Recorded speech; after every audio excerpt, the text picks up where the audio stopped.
Coming up on today's episode of the Salesman Podcast. As prospectors and sales development reps, we need to have something fresh in our messaging to be able to reach out to people. What I have seen, work and be successful is actually, yes, the salespeople creating content based on their expertise and really coming at it from a point of view of trying to help the customer, which is the core of a good salesperson anyways. Hello, Sales Nation. I'm Will Barron, host of the Salesman Podcast, the world's most downloaded B2B sales show. If you haven't already, make sure to click subscribe. And on today's episode, we have David Dulany. He is the founder over at Tenbound. You can find him over at tenbound.com. And on today's episode, we're getting into content prospecting, how to get deals done, how to get the sales process started using content that either you're creating or perhaps you're leveraging it from elsewhere. It's an incredible way to build your personal brand, and it stacks up over the months and the years, and it makes you an incredible salesperson, an incredibly effective salesperson. So with all that said, let's jump right into the show. So in today's show, I want to get into content prospecting. So we'll start at the beginning. What the heck is content prospecting, and how does it relate to both SDRs and that side of sales? And then perhaps we'll get into the full stack salespeople as well. Yeah, it's a very exciting topic. I'm glad that we can, kind of expose it for the audience. So when you think about content prospecting, there's two sides of the equation. One is there's a hunger for relevant content out there in the industry that can help people to get better at their jobs and give them something to bite down on if they're doing self-education. So there's a huge hunger for content.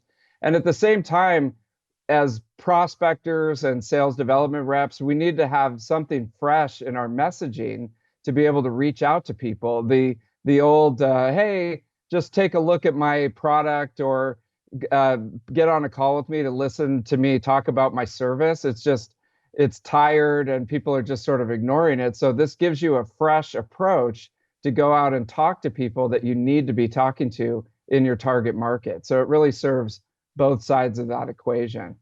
And this gets to the crux of the matter here. Should salespeople be creating this content, or is this something that we work with a marketing team, perhaps a sales content marketing agency, external, whatever it is, to create the content and salespeople share it? Or should it be unique and authoritative to that individual and almost be like a thought leadership program that salespeople should be going through?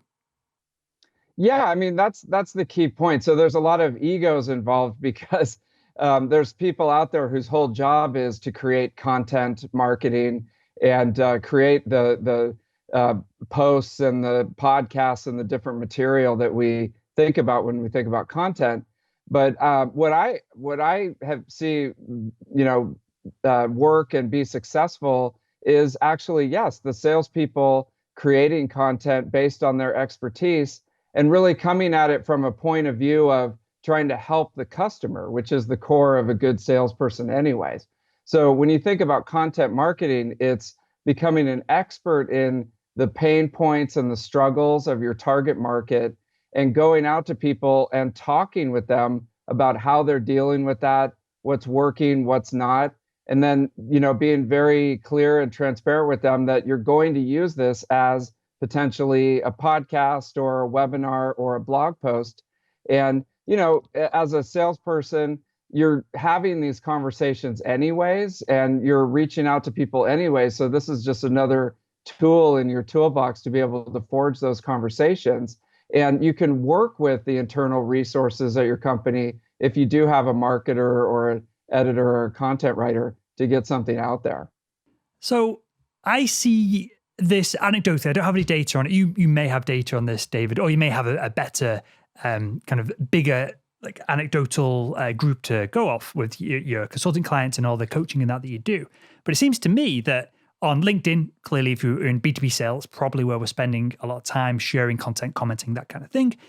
When a brand shares a yet another webinar, or a brand shares a quote card, gets minimal engagement. Never mind, it doesn't matter how big that brand is. It doesn't seem to get that much engagement on LinkedIn. Whereas an individual doing a pretty crappy iPhone front-facing video, they can get tens of thousands of views and almost go mini viral within their little niche, within their industry, which is great. So do you see that this is something that LinkedIn, maybe not Facebook, but perhaps YouTube as well, promotes the individual who is an authority, the individual who's being authentic over just a bland corporate piece of social media or marketing on that front? Yeah, that's a good question. I mean, there's a lot of talk about how LinkedIn displays posts and how you can achieve organic virility on that's a big word at 4 a.m. So how you can get out there without paying LinkedIn. And a lot of it's those individuals that you see walking down the street holding a camera up to their face and talking. It gets better virility than just a corporate marketing piece. And I think, the key to having this be valuable and be successful is you have to start from a place that you really care about the industry and the customers that you're serving, and you want to add value to their lives and try to help them out. I think that's the key. So as a salesperson, you're talking to these people all day. You should really devote yourself to become an expert in their pain points and the industry and what's going on, and then be able to help them with at least what you're hearing out there. So, the corporate marketing team maybe doesn't have the pulse that you do as a salesperson on exactly what's going on in the marketplace and what could potentially help people that are consuming your content.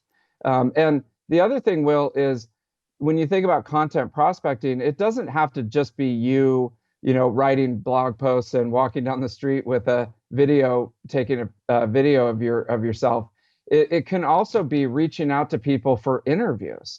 So if you think about, you want to approach people in your prospecting anyways. So one of the tools that you can use is reaching out and saying, hey, I just want to interview you for this post that I'm working on, or this podcast that I'm doing, or a webinar, and get your thoughts on trends in the industry, what's working and what's not. And, it's not as much like I just want to set a demo with you, but it's more like I want to, number one, get your thoughts on what's going on and any tips that you have for people that might help. And number two, be able to promote you, Mr. or Mrs. Guest, as a personal brand to get you out there, because maybe, that person doesn't have any exposure on LinkedIn. And so you can, it's a win-win across the board. So I've said this and I've shared this on the podcast in the past, David, that if I was back in medical device sales, and I should have done it at the time because I had these thoughts, but it wasn't necessarily as appropriate to the word that's coming to mind to do this back when I was in medical device sales. But I would start a podcast interviewing endoscopic surgeons, and there's only 20, 30 people that I could interview. And if those 20, 30 people in Yorkshire who I was selling to, if I interviewed all of them and they all listened to the show, so I had an audience of 30 people, I would have crushed my quota every single year because I'd have been that center of attention. So I've talked about that on the show in the past. But I loved selling these medical devices. I had a few idiot sales managers that rubbed a little bit of the shine off the job itself. And it was a job. It was a slug and a bit of a grind at times. But I loved the products. I loved engaging with the surgeons. I loved being in that environment.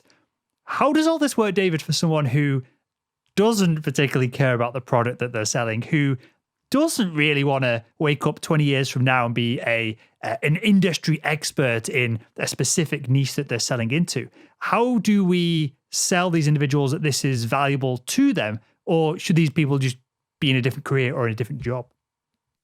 Yeah, that is a great question. And my initial thought is that this probably wouldn't be the best route to go. You should probably go back to just sending out canned emails and mindlessly cold calling, because one of the main sort of foundational success factors in this approach is you have to love what you're doing and have some kind of passion toward the industry and the people that you're interacting with. If you're just reaching out, I actually, I've seen both sides of this. If you're reaching out and trying to set up interviews with people and get them to participate in your webinar and things like that, and you really don't care about them or what they're doing or their industry, and you're just doing it to check a box, then it comes across as very sterile. And, especially if the guest is being asked to do this a lot, it's almost like they're feeling used in some respect. And that's not what we're going for here. It should be really the core focus of this is, as a salesperson, I want to improve my skills, learn more about the industry, and genuinely help the people that are out there with tips, tricks, strategies.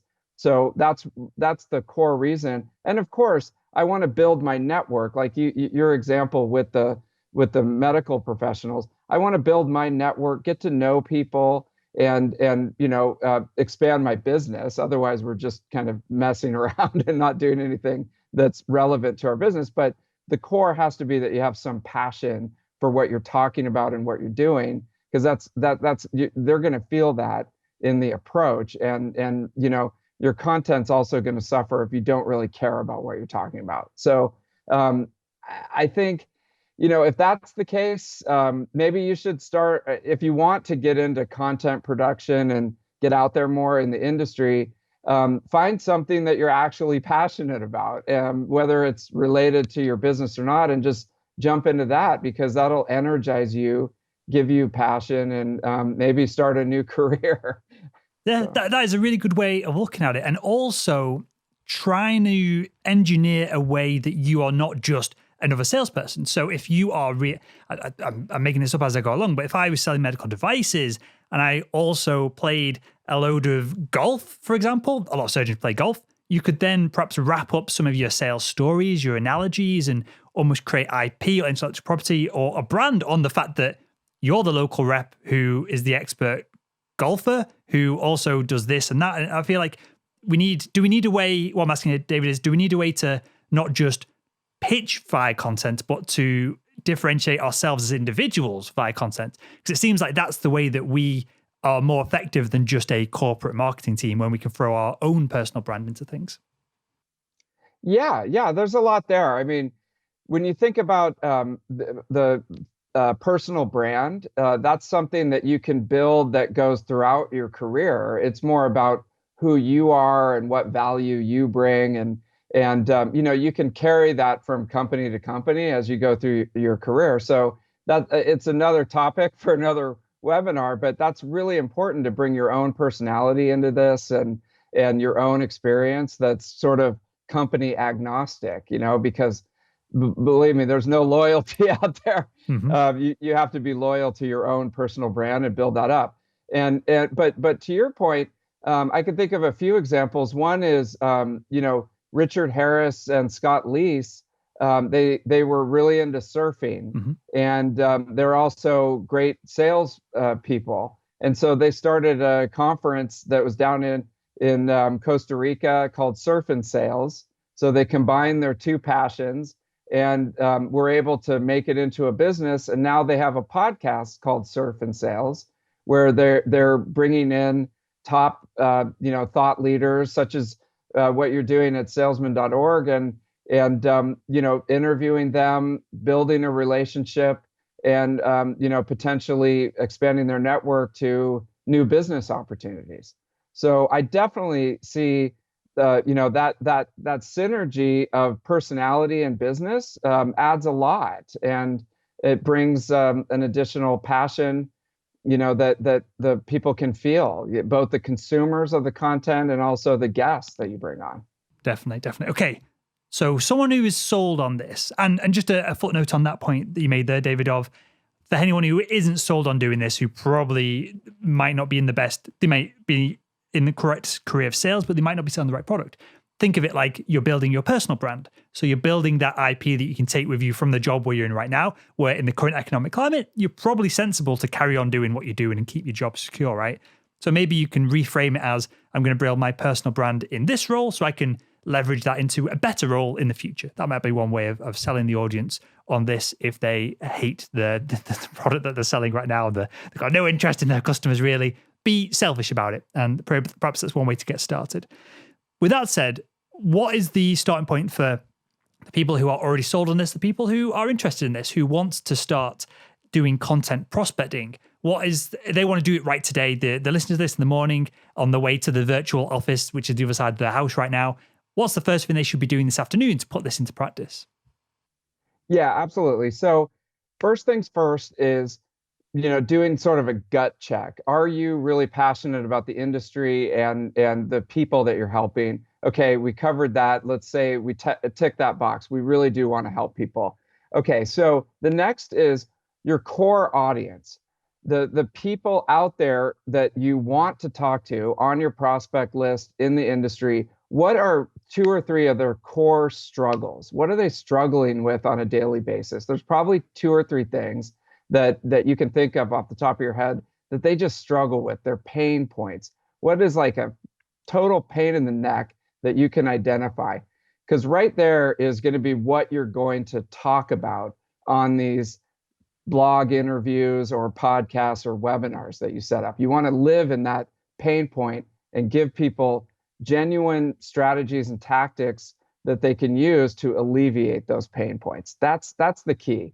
It's all about the people and the industry that you're interested in and that you're calling into versus, what you're selling. Okay. So and then the next thing is you got to have a process for producing the content and promoting it.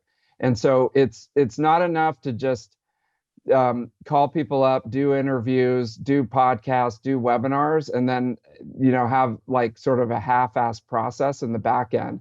You've got to be able to at least take out a whiteboard and map out how you're going to get the material from, first of all, get in front of the guest and have them agree to meet with you, interview them, get the material, edit it, and then post it and promote it. So there's a lot of steps that are involved, and it's not going to happen by itself. So at first, you're going to be in charge of that. And then hopefully, as you grow, you can get some help.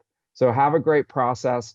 And then the other couple of quick things is create an ideal guest profile. So instead of an ideal customer profile or a persona, create an ideal guest profile. So someone who is an expert and has a great track record in your field, and they're recognized, or they might not be recognized, but they have an amazing resume that you can see on LinkedIn.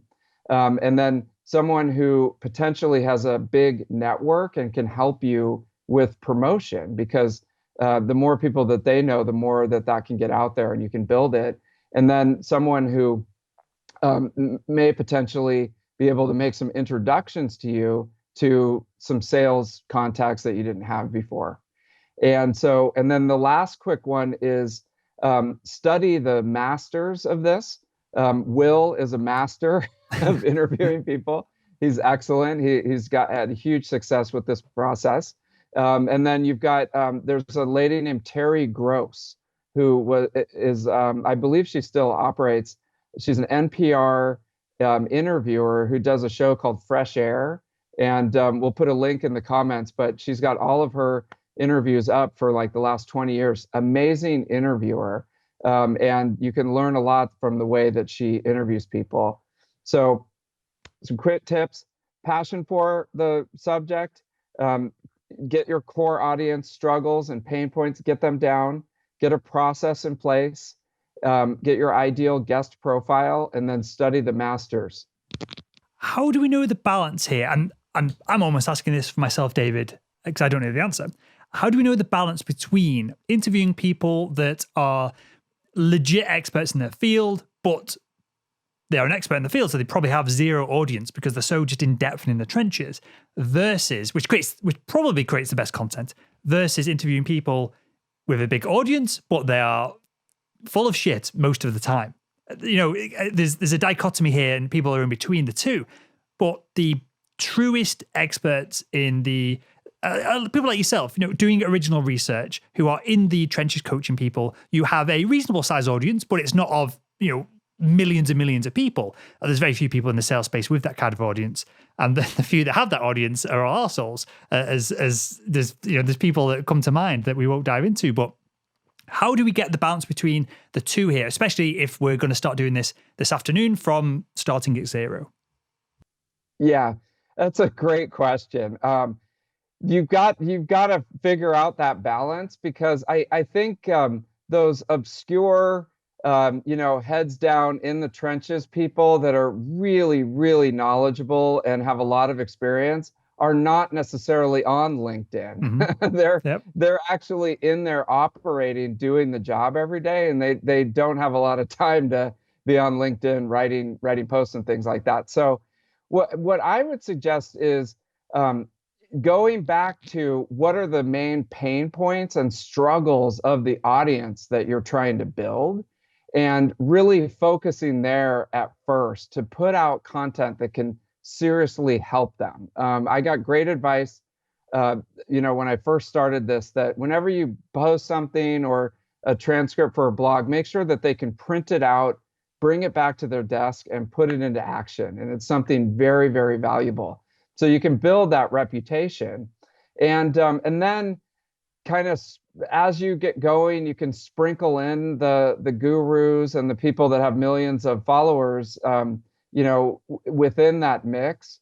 But personally, I would start with the really hardcore, obscure experts, and they don't have as much of a reach, and they can't help you promote the content as much, but you're going to get some great content. Mm-hmm. The other thing, Will, really quickly, like producer to producer, is if you record a podcast or you do a webinar or get a blog, and it's just not up to the editorial standards that you want to put out, and it's not helpful enough to your audience.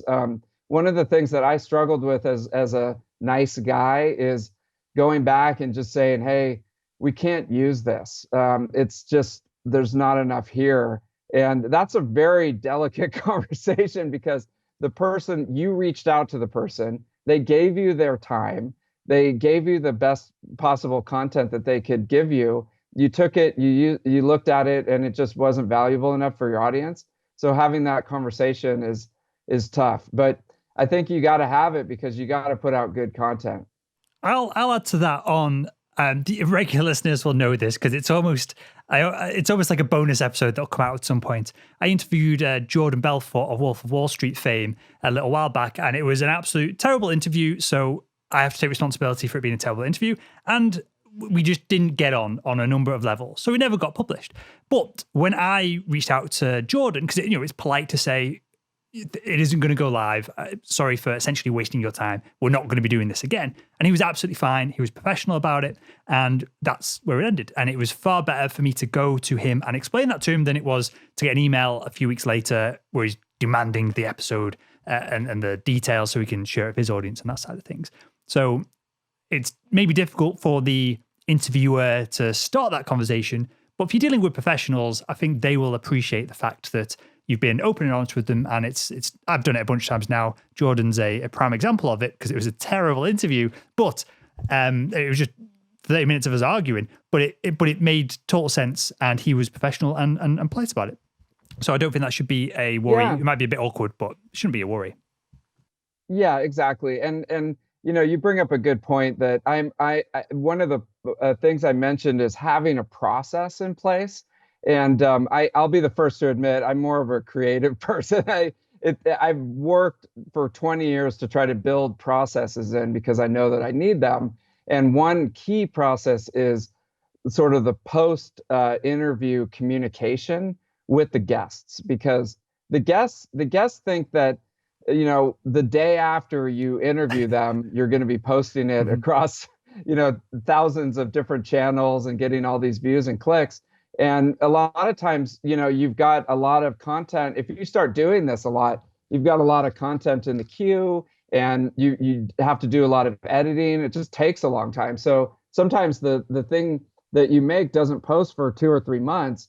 And so it's important to have that process of just being like, hey, this probably won't go out for like 90 days or something like that. Yep. So that they don't send you mean emails and stuff like that. And I want to add one final thing, then I'm going to ask you if there's anything we've missed here, David. But something that you brought to the show and did a lot of the hard work for me here was coming up with a step-by-step process so that the audience can run through this and immediately have an actionable list essentially, and we'll include that in the show notes to this episode over at salesman.org, of essentially once you've got your passion, understand your core audience, come up with 1 to 3 core struggles or pain points that they have, come up with a process to create content to alleviate some of those pain points the best you can. And then there's a bunch of ancillary points in between them as well. That's what I always try and get out of these episodes, these podcast interviews. You're a pro, so you did all the hard work for me. But that's always at the back of my mind when I'm having these conversations of pulling the pieces together, aligning the dots the best I can, and leaving the audience with something tangible at the end of it. Because there's so much content out there. Everyone is doing podcasts. I had to explain when I first started the Salesman Podcast to a lot of people what a podcast was. Now it's ubiquitous, right? Everyone knows what it is. My dad listens to a Canal Boat podcast on his iPhone.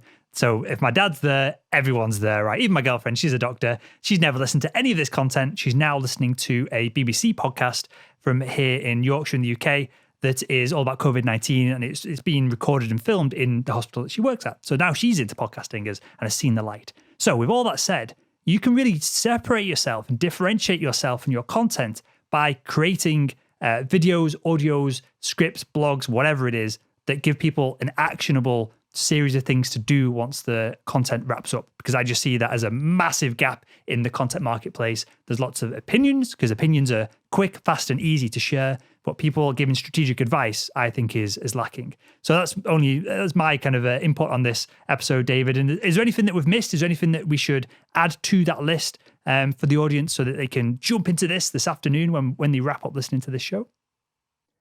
Yeah, I mean, well put. One thing that I would just add is just to make sure that we understand that it doesn't just have to be you sitting there going, oh, I got to come up with some content and build my brand and put out videos and stuff like that.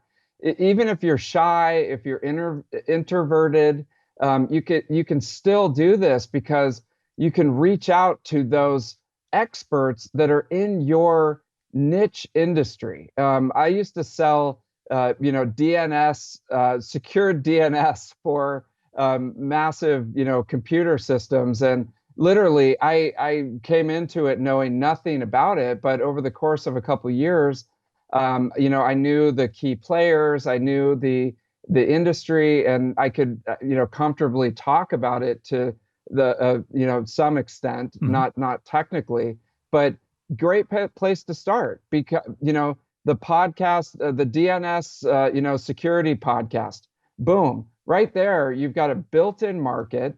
You have something to talk about when you're reaching out to busy security professionals, and they're the experts. You're just interviewing them and honing your interview skills and becoming a good editor.